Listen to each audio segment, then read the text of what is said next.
So now we finished all the tangents. We're going back to the Iker story that we're talking about over here. So the last thing we spoke about that has to do with the Iker story was at the end of Perek Lamed. We spoke about in Perek Lamed Beis that Yaakov Avinu quote unquote stole the brachas from Eisav, and he got the brachas, and then basically he had to run away, right? And it says when he left, he was going with a crown, like a chosin or whatever, and he got the brachas from Yaakov, from Yitzchok, and he had to run away. And then we went on a whole tangent because in the Pesukim, in the beginning of Parshas told us, so it says that Yitzchok planted in that land, and he got 100 times what he planted, more than he expected to get planted. So it says that he gave tzedakah, and then from that we said, tzedakah brings tchias hameisim, and we went into a whole tangent about tchias hameisim and death and the neshamas and all those different things. And now we're going back to the Iker story about Yaakov Avinu getting the brachas and running away. And then the Medrash will talk about two other stories that actually happened before this that have to do with Yaakov Avinu. It's going to go backtrack and then continue on with Yaakov Avinu anyway. Which is interesting. I looked in the critical edition, the Higra edition of the Pirkei Eliezer, and in this parak there's like tons of stuff missing in the early Kisvei Yad, and this parak is really like much shorter than the Kisvei Yad. But here we have like things that are added, much more things that are added here that aren't in the Kisvei Yad. But that's what we have. Okay. So let's start. Perek Lamed. Toiv achris davar mirei shisai. This is a pasuk in Keheles. The Keheles Shlomo Melech says, "Toiv achris davar mirei shisai." The end of a matter is better than the beginning. What does it mean? The end of the matter is better than the beginning. Oh, I should get really chumash. You got a chumash, so we can see these things better. Okay.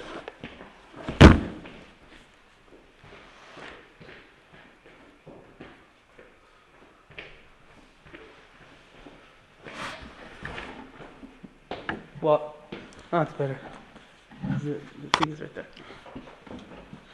Okay. In the Chumash in Parshas Toldos, so Yaakov Avinu gets the brachas from Yitzchok, and then he runs away.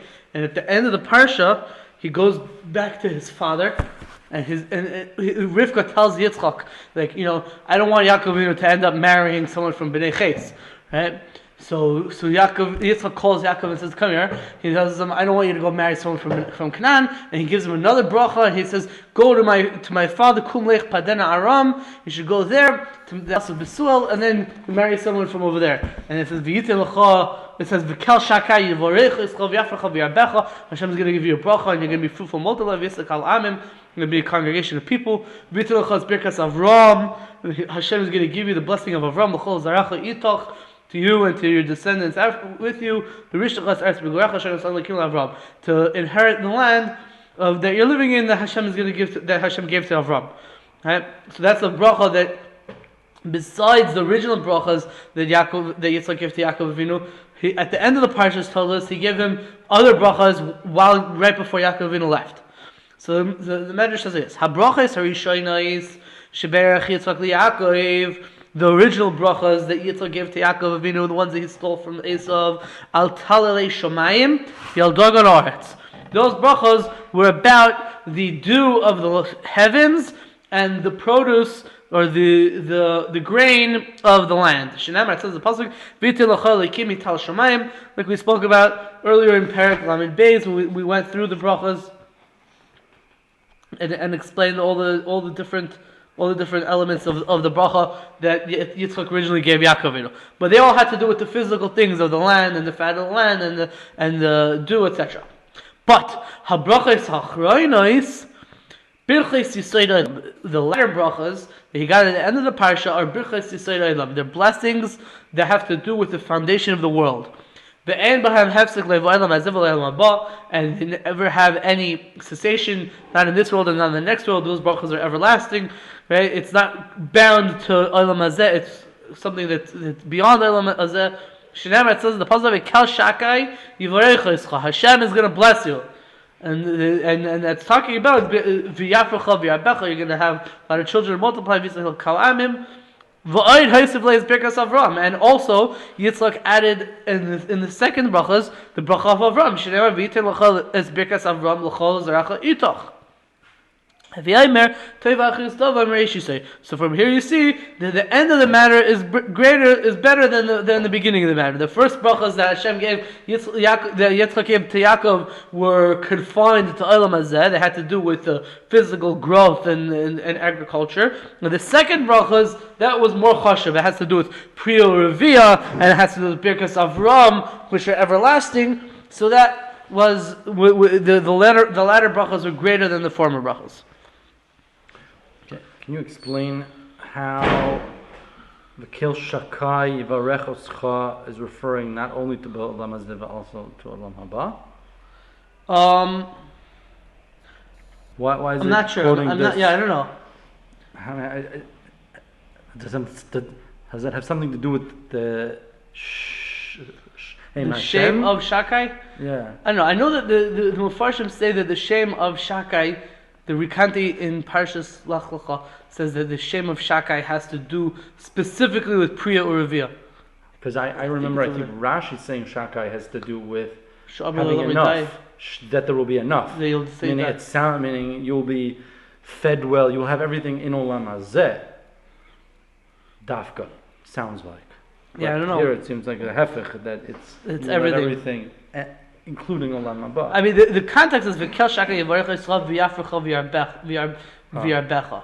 It's talking about Priya Revia. In that particular instance. Yeah. So it's talking about having more children. So more children is something maybe that I don't know. It transcends others and Which is interesting because then the next one is Va'od Hosi Flo as Birkas Avram, which is Kochvei Hashamayim Larov, which is. But it's not just Priya Revia. It's not just that. It's also the getting the land of Eretz Yisrael and everything. The Eschal V'Godol V'Yispachol V'Zarecha. All those brachas. But it's well known that Abraham's bracha was there will be a lot of Jews, right. Like the stars of like the stars, as opposed to Yitzchok that didn't get that. Right. He was Afar Aretz or something. Right. Okay, let's go right there. The next pasuk in Koheles. So this isn't in this like whole shtickle over here is not in the manuscript of Pirkei Eliezer. Manuscript. I'm saying what I was saying before, the Higger edition. The Higger. But this, it's like it stops over here, and then whatever. Okay, but the Medrash over here darshans the next pasuk in Koheles. Tov erech apayim migvar ruach.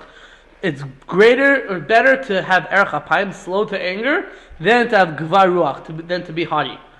So the Medrash is going to understand that pasuk means to contrast Yaakov Avinu to Eisav, and we have to explain what exactly it means. Dover zeh. Omar Yaakov Avinu. This thing Yaakov Avinu said. So the Radal and the Bais HaGadol slightly changed the Girsa. Not Omar Yaakov Avinu, not that he said it, but Amur be Yaakov Avinu.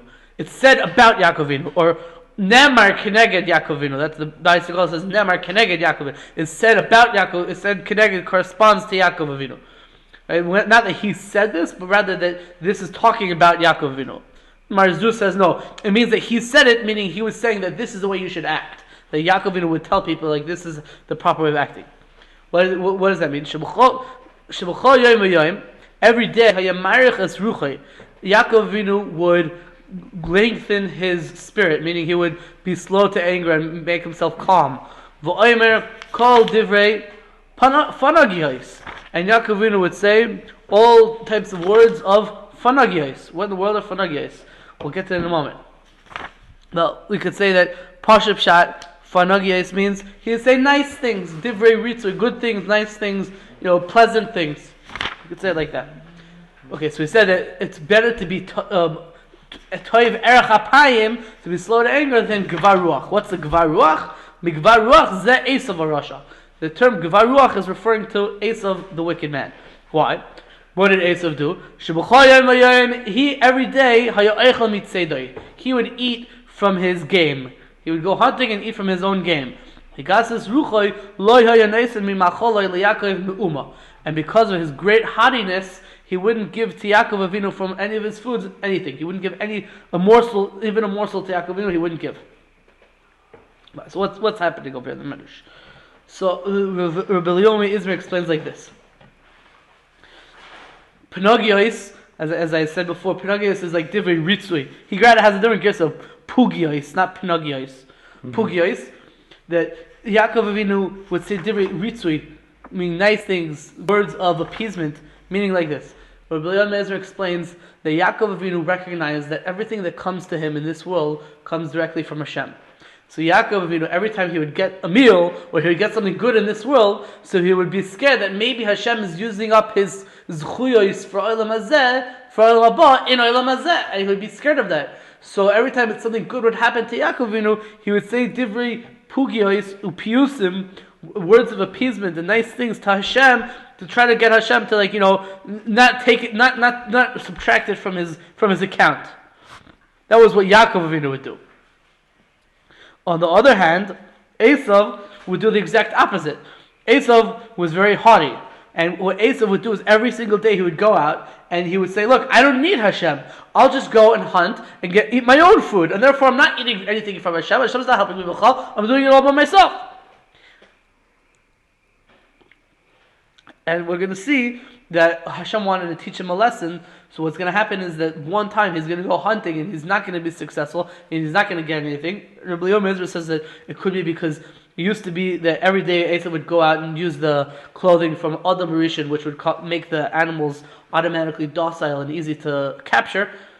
But that one day he didn't bring it, so Hashem was trying to show him that, you don't really have such powers. It's just really, I'm helping you out. Today I'm not helping you out, and you should realize it. He's not going to realize it. But that's one way of understanding what's going to happen over here with Eisav.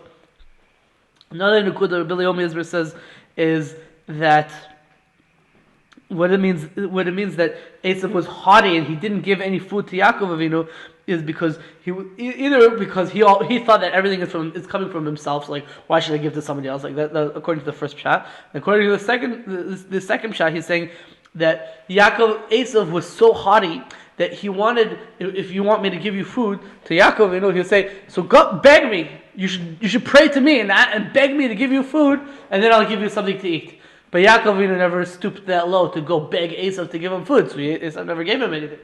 That's the haughtiness stopped Eisav from giving him food because he wanted to be the object of Yaakov Avinu's prayers. But Yaakov kept sheep, we know, kept animals. Yeah. Eisav, I guess, didn't. He went to hunt animals. So why would Yaakov want his meat? Why? I don't know. Yaakov was a shepherd. I mean, well, first of all, it's not so partial that's what it means. It says Yaakov ish tam yeshiv ahalim. He lived in a tent. So one explanation of tent is that means that he was a shepherd. I think we said that in Pirkei Avos. But also we know that he went to get what was it? Two Gidei Izim, yeah. Two Gidei Izim to feed his father. So they were there. They were there. And that's what the Avos were. All the Avos were. Right, it says that Yaakov was a shepherd. The Avos were people. And when they went down to Mitzrayim, he told Pharaoh to tell them they were shepherds. Right. So he was a shepherd. I don't know if Yaakov himself was a shepherd, but also a shepherd doesn't mean that you have unlimited access to meat. Why not? Because the point of being a shepherd is to keep them alive. That you'll eventually eat some of them. Maybe to eat some of them. You maybe don't just keep them, or you could sell them to other people who eat them. To sell them, or to get the milk, or whatever. It depends exactly what the point is. It doesn't necessarily mean that you can just every single day you're gonna have beef for dinner. No, but so. And he didn't need to beg Eisav for the meat. He could have taken. If you really wanted to have meat, you could. I'm saying on a daily basis. That's not a haga. No, but what I'm saying. Okay, now I'll get to my point. I think very interesting that Eisav's haughtiness was that he didn't need to easily keep animals in a pen. He went out to think he himself could get meat. Yaakov was a shepherd. That's the easy way. It's always there for you. Right. So he knew he's going to rely on Hashem that everything will well. And Eisav thought, I don't need Hashem.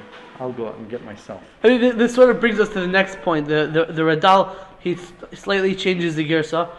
He's, I guess, bothered by the fact that he doesn't know what the word Pinagios means.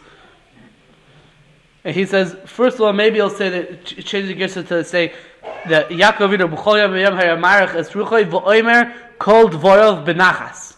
He would say all his words benachas. Instead of Pinocchios, it changes it to dvorov benachas. Instead of divrei Pinocchios, dvorov benachas. But then he says, then the Radal says, no, that can't be the pshat in the Medrash over here. Because the continuation of the Medrash is, on the other hand, Eisav, he would go hunting and he would eat his own stuff and he wouldn't give any food to Yaakov Avinu. So he says that the contrast sounds like when we're talking about Yaakov Avinu also, we're also talking about something that has to do with food. Not talking about the way he speaks, that he speaks nicely, but it has to do something with food. So the Radal changes the gears even more. He wants to change it like this. He says that it should say that B'chol yom v'yom hayamarech es ruchoi v'oichel kol divrei Pinocchios. The Yaakov Avinu would eat divrei Pinocchios.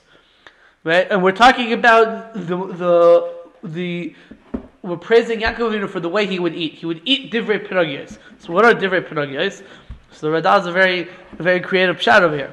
It says that Pinocchios are, he wants to say, are, what's it called? Mushrooms.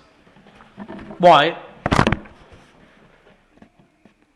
Who is this? Who wrote that? I don't know, but it's after the Radal. After the Radal. They bring the Radal. Then he wrote, min paga. Okay, one second. So he says that it means mushrooms. Why?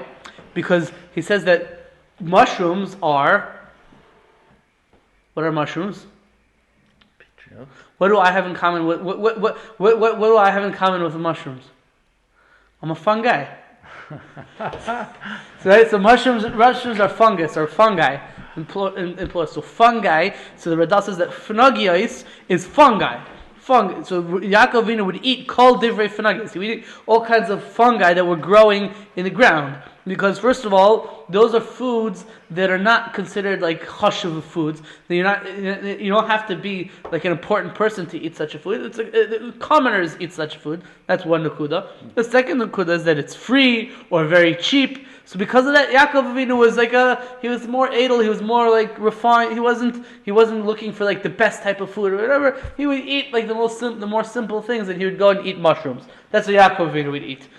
While on the other hand, Esau was such a balkeva, he was so haughty, he would go and dafka have meat every single day. He would dafka go and shecht and whatever and hunt and get meat. That's the one of the contrast over here. And you're saying over here on the bottom of your Pinkett Eliezer, it says that Pinocchios is like paga, which means boisa, which is undeveloped grapes. Okay, why would Yaakov eat like why undeveloped? No, it doesn't mean just picking grapes. No, that's the word for picking grapes. Boisa. Yeah, doesn't that mean that's the word for picking grapes, isn't it? But isn't it also a stage in the development of grape? Could be. I don't remember. Boisa. I think it's an early stage. That's a word used in Torah to pick grapes, I believe. Could be, but I also think that the Gemara uses it to mean like a stage of development. Who boiser, who goro, who pullava, no? In the sixth parak in Brachos. I don't know. That's an interesting. Okay, I don't know. He says it means grapes, but pagi. I'm not sure. Fine. Okay, so what's the story? What happens with Yaakov and Eisav? So this is of course backtracking because we were already holding after Yaakov Avinu got the brachas, but this story is going to sort of backtrack to when Yaakov Avinu got the bechora from Eisav. Okay, so what's the story? Pavachas yotza lotzu tzayid v'lei also biyadei. One time Eisav went out to go hunting and v'lei also biyadei. He was not successful in his hunting. V'roa Yaakov. And he saw that Yaakov was eating lentils. And he desired those lentils in his heart. He was very hungry. He wasn't successful in his work. So he needed something to eat. He said to Yaakov, pour for me from this red thing. He asked, no either means please, which when we're talking about Esau, probably it doesn't mean please, so rather it means now. Now, give me some of that red stuff. Right? They said, give me some of that red stuff right now. Yaakov said to him, you came out of the womb of your mother red, and you desired to eat red foods. That's why his name is Edom. The pasuk says, because Esau said to Yaakov, give me from this red foods, therefore his name is Edom. right? So the Medrash over here is adding, it's not just Stam because he said, give me from the red foods. It also has to do with the fact that he was born red. He was born red, and he said, give me from the red foods, so therefore his name is Edom. That's his real name, or his Iker name was really Eisav. So the Balei Musar say, what's the meaning of the name Eisav? What does that mean, Eisav? So they say that Eisav comes from the word Osui. It's made. Eisav he's a self-made man. He was born, he was already hairy. He didn't have to wait till he hit puberty to start growing hair. He was already made. He didn't have to work on himself. He didn't have to grow. He was born, it was already mature. That's Eisav. It's Osui. He's already made. So one time, many years ago, my wife asked me that if you ever had red lentils, so when you make red lentils, so they're red when they're raw, but when you cook them, they're no longer red. So the question is, so when Yaakov was cooking these lentils, right? So they're not going to be red. So why is he saying to Yaakov, give me the red stuff? It's not red. If Yaakov was cooking the lentils, it's not red. It's going to be already something like clearish, yellowish type of thing. Lentils aren't red. They're only red when they're raw. So I looked from the Farshim about this, and I think it was the Chassam Sofer. I don't remember exactly, but I'm pretty sure it was the Chassam Sofer. I couldn't find it afterwards, a few years later when I was looking for it again, but I think it was the Chassam Sofer that says this, that, yeah, in a Hanami, Eisav didn't, he wasn't telling Yaakov Avinu about cooked food. Oh, give me this, I want to eat some of this. Yaakov didn't cook it yet. Yaakov was about to cook it. It was mamish at the beginning of the process. But he said, I can't wait. I want it now. I want the finished food. So if that's shot, then it's very appropriate over here why we're saying, oh, that's why he's called Edom.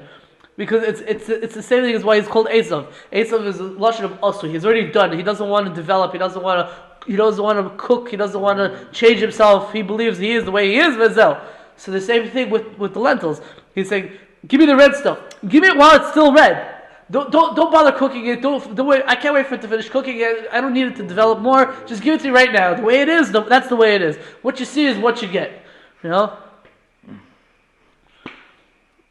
I can't wait. You know, instant lentils.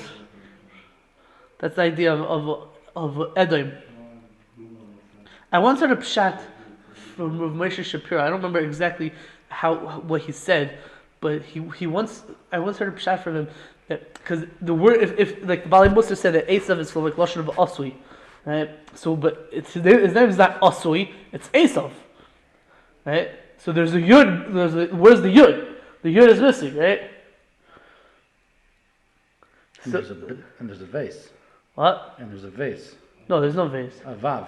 It's a vav. Right. The Asui is spelled ayin sin vav yud. Asui, yeah. So if you just take out the yud, so you have Eisav. Right. But what happened to the yud? So Rav Moshe Shapiro set up some vart. I don't know exactly how it went, but he set up some vart that when Yaakov was born, it says that Yaakov was holding onto the heel of Eisav. So he wanted to say that like Yaakov grabbed onto the heel means he grabbed that yud. Yacov was really like Yaakov's name Batson would be akev because he was holding onto the heel of Eisav. Akev Krashma Yaakov, right? He should really be called akev. But because he was holding onto like Eisav, so he like grabbed onto his heel, like the heel's like one of the smallest parts of the body, so it's like a yud. So he grabbed the yud from Eisav. So like that's where the yud went. It went to Yaakov. Oh, okay, this sounds funny, but like there's obviously he said some sort of significance to this vart. I'm missing the ikar the kuda, but that's like something that he said. Fine, weiter. Rabbi Eliezer says, "Hadashim ma'achal tzara v'evelhem." Lentils are a food of sorrow and mourning. Like the Gemara says that Babasat of Tanzania the Gemara says that there's a minhag that we're supposed to eat lentils by Avelus because it's like it's a way of consoling mourners. You're telling because the lentil is like a round thing. You have it over there in the bottom, I think. No, he brings this down. Yeah, a lentil is a round thing, it's a reminiscence to the fact that there's like a circle of life, that things are what comes around is gonna go around, everything is gonna be complete in the circle. So therefore, we eat lentils by Avelus to symbolize this idea of the circle of life, like the Lion King, the circle of life, right? So So lentils are food of tzara and evil, of sorrow and mourning. Tedalacha, you should know that that's true. Oh, Stam, I forgot to mention that I'm pretty sure they did research. There's some sort of like marketing or promotional thing that we were doing research. Like, what color makes people hungry? You ever heard such a thing? Yes, in one instance. In one instance, Chips. what? Chips? I saw a show on commercials. Yeah, something like So that. So they decided that chips, red makes people red, hungry. Bags of chips. Dafka bags of chips? Dafka bags of chips. Uh-huh. So that every bag of chips will have some red on it. Right. So I think that maybe this has to do something with Yaakov and Esau. There's some weird shtickle over here from Rav Chaim Falaji about, I don't know what he's talking about, but it has something to do with, like, it says the reason why people like to see fields that have green things in it is because their eye can't see that color, and therefore because they can't see it, so then they desire it, and that's why they want to look at it. Something like that. I don't know exactly what he's talking about. Al Kapanim, fine. So it says that lentils are a food of sorrow and mourning. Tedalacha, you should know that that's true, because Kishenerag Hevel, Haya voice of Eichlin al Evloi, Ma'achal Adashim be'evel v'tzar. When Hevel was killed, so his forefathers, I don't know why it says forefathers, he only had one father. We had one father. Right? Nobody else there. Yeah, so his daddy was, I guess his father and his mother, right? Adam and Chava were eating, while they were mourning for him, they were eating lentils from the Eivel and the Tzara, out of the mourning and the Tzara of the distress. Now, if you look back in Parak, whatever Parak it was that we discussed Hevel being killed, it doesn't say that that's what they did. So just Stam Ha'ara. Where is it? Yeah, in the end of Parak Chaf Aleph, it doesn't say that that's what Adam Rishon did. It says, "V'ya Adam ve'ezer yeshim u'boichim u'misabim malav v'lo yodim na'alasais," but it doesn't say that they ate lentils. Ucheshenitzrav Haran b'ur kazdim ha'yohariv oichlin al evlei machal adashim be'evel v'tzara. And when Haran, right, the brother of Avraham Avinu, when he was killed at the furnace, so his parents would see here. It says Harav. It says his parents. Maybe it's a mistake. Maybe it should say a voice of over here and Harav by Hevel. Maybe that makes more sense. They were eating during the morning. They were eating lentils out of the sorrow and the mourning. Right. The Radam points out an interesting thing, that there's a big difference between Hevel and Haran and everything else. Because we said before from the Gemara Bava Basra that there's a minig that by all avelim, by all cases of mourning, there's a minig that you eat adashim. Right? Now, by Hevel and by Haran, it wasn't just a case of mourning. It was extra sorrow over there. Because both Hevel and Haran, not only were they killed, but they were killed in the lifetime of their fathers. So it's like it's an even worse tragedy. In fact, the Zohar even says that Haran was the first person to be killed in the lifetime of his father, I guess after Hevel, from Hevel to Haran. The only people. So you said, well, you have to know when that happened. Vis-a-vis what it could be that Chanukh died early after Haran died. After Haran was already died. Because it's a whole cheshbon. It's a whole cheshbon. You could discuss it, but it depends how old was Haran when he was killed. That's the shaila. Al Kopanim. So the Radal says that that's in the double lashon here. It says Eivel u'v'tzara, the sorrow and the mourning. It's two things. It's the fact that they were killed and the fact that they were killed in the lifetime of their father. It's like an extra pain. It's extra sadness to the situation. And he wants to say that it argues with the Gemara. The Gemara says that all avelim eat it. Okay, I'm not sure. You want the Gemara? It's very nice. No, I know the Gemara. Okay, because I have it over here also. But Yaakov ha'yochel ma'achal adashim be'evel v'tzara. So too, Yaakov Avinu was eating a food of lentils out of mourning and sorrow. So Rabbi Leomi Israel is going to explain that it's talking about the same. It's also talking about two things: mourning and sorrow. Al shahayis malchus u'shrara u'bechara shel Eisav. The first one is the sorrow that the malchus, the kingship, and the Shrara Ubechora belonged to Eisav.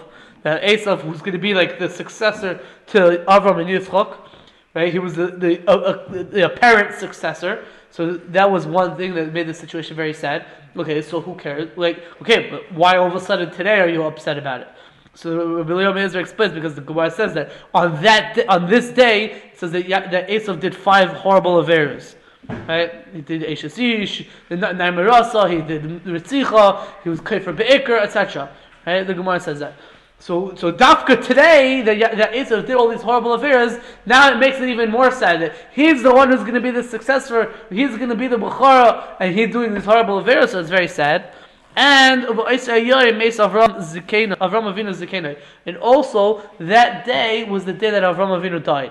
So it was mourning as well. So it was mourning and sorrow. So because of these two reasons, these two sad things, therefore there's a reason that's the reason why Yaakov Avinu was eating lentils on that day when Eisav came. But now the Medrash says parenthetically, V'Yisrael oichlin meichel adoshem be'evel v'tzara al evel beis hamikdash v'al golos Yisrael.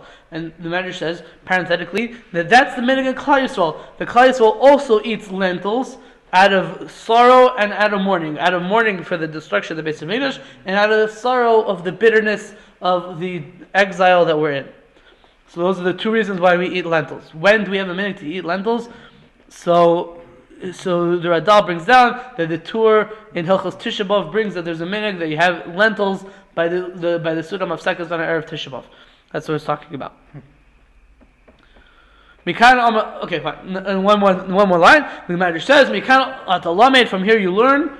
I'm not sure exactly what this means, but it says, "She'ein b'nei Eisav neiflin ad sheyavos sarid miYaakov." The sons of Eisav are not going to fall until the remnant of Jacob comes. V'yitein levnei Eisav ma'achal adoshem be'evel v'tzara, and he's going to give to the descendants of Eisav lentils, which is the food of lentils through or in a situation of mourning and sorrow. V'yikach mehem sharas malchus v'chayra shekana Yaakov mimena b'shvua, and that the remnant of Yaakov is going to take from the Bnei Eisav the rulership and the Bechira that Yaakov Avinu had already got from the Eisav with the oath. Shenemar, it says in the pasuk, "Vaymer Yaakov yishavali kayim vayishavalei."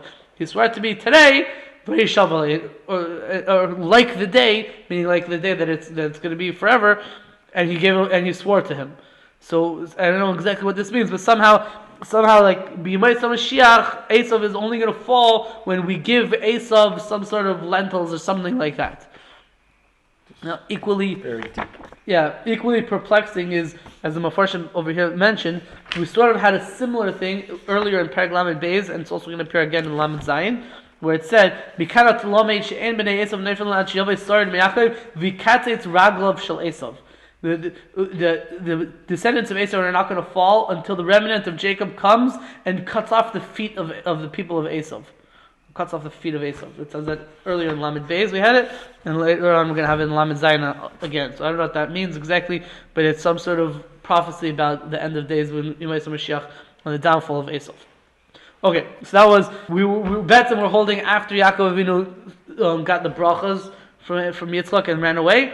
But we backtracked and we spoke about the story of Yaakov Avinu getting the Bechorah. Now we're going to sort of continue with the backtracking and go to the next story in the Chumash and Parshas told us that after it talks about Yaakov Avinu getting the Bechorah from Eisav, so then it talks about Yitzchok having this whole affair with Avimelech and different wells that were being dug and whatever, and the Medrash is going to talk about that, and then it's going to go back to continue the story of Yaakov Avinu running away, and that's going to be like for the next few program following the life of Yaakov Avinu. Okay, so let's do this thing about the wells. I don't know. This is also a very difficult passage over here in the Medrash, but we'll try to figure it out. Rabbi Akiva says, "Kol makom shahu avosenu halchim." Any place where our forefathers would go, the well, that magical well, would walk in front of them.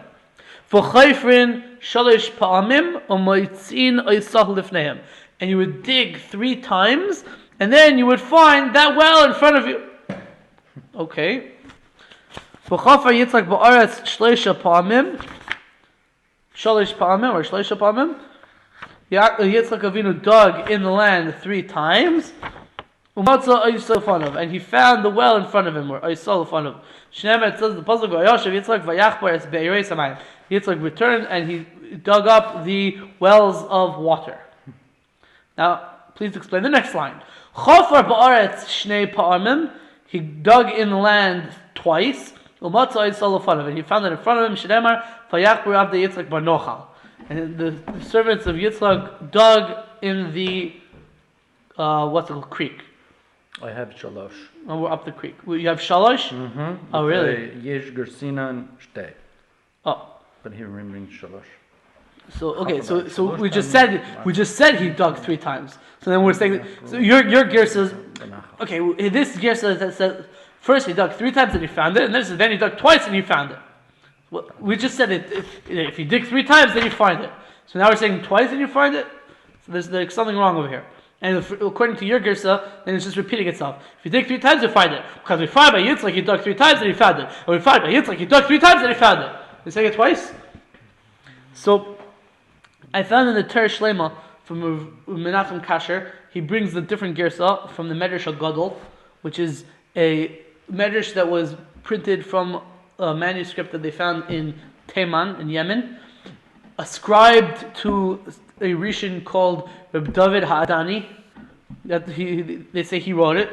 So it's called Medrash HaGadol, and also I found the same gersa in a different sefer called Medrash Bereishis Zuta from Reb Shmuel Masnus. Also, in that time he lived in Syria, actually, not Taiman, but he lived in Syria. They have a different gersa of what's happening over here in the Medrash. They have a gersa like this: that Avraham Avinu dug 3 times. Avraham Avinu dug 3 times, and then he found the bear. And then Yitzchok dug 4 times and he found the bear. That's what it means. It means that you would have to dig. I guess the shot in the Medrash is like it's saying you have to dig at least 3 times before you find the bear. Avraham Avinu dug 3 times and then he found it. Yitzchok Avinu dug 4 times. I guess like the implication is that like Avraham was like greater than Yitzchok, so after only 3 times he found it, but Yitzchok wasn't as great, so he had to do 4 times, something like that, and then he found the bear. Actually, what is going on here? I don't know. Starting, Rabbi Akiva Omer, Kol makom shayu avosav holchim, haisa haver hehalechet lifneihem, v'chofrim shalosh pa'amim. What is v'chofrim shalosh pa'amim? Okay, so the first line, haisa ber malachas lifneihem, we'll see this again next week, but I think what it means is that you wherever you're going, so when you get there, you'll find the well, and there's going to be water, and it's going to be beseder. You're not going to go thirsty. So, like the well would be there before them. It would go in front of them. That's what it sounds like. That's what it sounds like. The chofrim shlosh pa'amim means what? You would literally means you dig 3 times. 3 shovelfuls of sand, and then you would find the well. Oh, I thought it would mean like 3 different places. Oh, okay. So you would dig here. Nope, there's no water under it. Right? Because you try to dig a well. Meaning you find a random place in the ground. You start digging, and you hope that underneath that is going to be a wellspring, and then there'll be water over there. But you can dig, and there won't be anything in there. But the rule here was this well be found after the third time. Right. That's muzar. Yeah, I don't know exactly. Well, we'll see if this is contradicted by the next line in the Medrash. But by the way, the manuscript that I was talking about, the Hager edition of Pirkei Eliezer, I said that it didn't have all this stuff from Teiv Erech Apayim all the way till right here. Until this next line that I'm about to read. Uchsiv, it says in the pasuk, Beer Sheva, Uchsiv Yerushalayim, and it says about Yerushalayim in the pasuk, V'haya bayayim mahu yetzu mayim chayim Yerushalayim. It will be on that day that live water, meaning like a wellspring of water, is going to come out from Yerushalayim. This is a haftarah in Zechariah. It's a haftarah of, I believe, Shabbos, Chol HaMoed, Sukkos. I believe. I'm pretty sure. Maybe it's a different haftarah on Sukkos, but I'm pretty sure this is from Sukkos. No, it's not Shabbos, Chol HaMoed, Sukkos, because that's in Yechezkel. This has got to be... It's a haftarah from Sukkos. I don't remember when on Sukkos.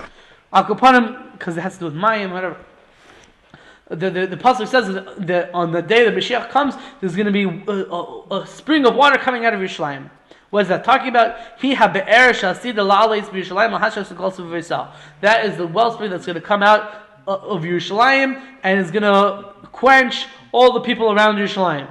So in the future, there's going to be some sort of body of water in Yerushalayim, and from that body of water, everyone's going to get their water in the area. Okay, I'm not sure what that means either. Now it gets to the interesting part. And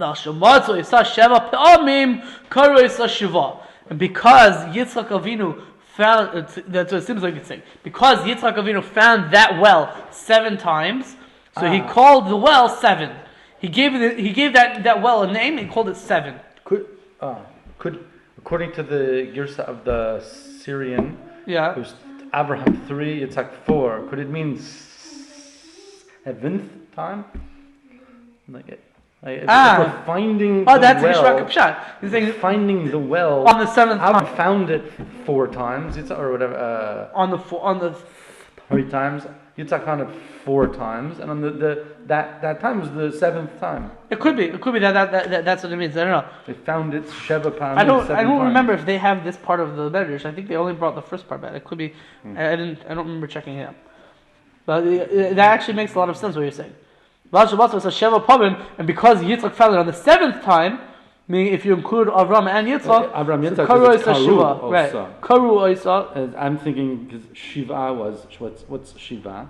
Be'er. Yeah. Shiva. They called it 7. Shema, it says the pasuk Beer Sheva is what Avraham called the well in Beer Sheva. And I always had this question. It's brilliant now because there's a pasuk that Yitzchak also called the well Beer Sheva. Oh yeah. I was wondering who called it Beer Sheva, Avraham or Yitzchak. They both did.